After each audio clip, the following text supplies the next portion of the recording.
Dani, onde você tá? Aqui. Aqui! Ah, tá aí! E aí, galera? Hoje a gente vai aprender como usar lá, aí e ali. This is Brazilian Quick Tip. In English, we have basically one word, there. Translated into aí, ali, lá. Aí, we use it refer to a non-specific area, like saying over there. Ali, we use it refer to a close specific area. Lá, we use that referring to a far place from us. Onde será que tá, Dani? Aí, né? Ou lá, ou ali. Eu acho que ela está ali. Dani, onde você está? Aqui. Ah, ela tá ali. Abaixa mais. Atrás do vaso, mais abaixa. Você agacha assim no chão, assim, ó, que nem bichinho. Que nem bicho.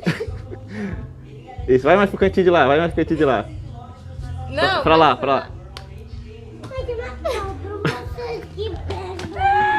Mas vai gravar seu vídeo. Então vai lá atrás, é rapidinho. Lá atrás, lá.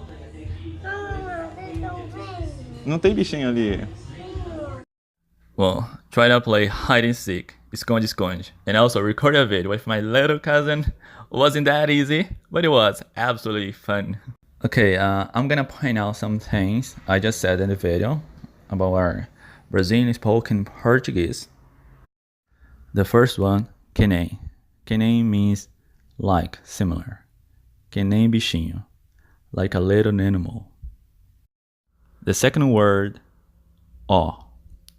Ó is a reduction of olha, look. And the third word, nós. And nós you conjugate in the third person singular. Nós vai, instead of saying nós vamos. And the last one, the diminutive. The diminutive we use a lot in Portuguese. In general to sound cute, affective, especially when you're talking to kids. Vai pro cantinho. Instead of vai pro canto, go to the corner.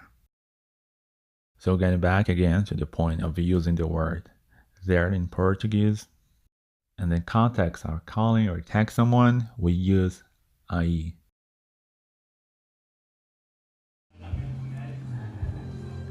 Alô, Doni?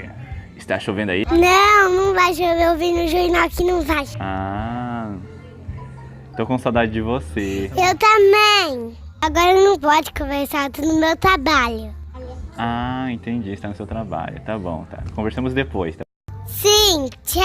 Tchau. So, guys, that's it. Falou, galera. Tchau, tchau.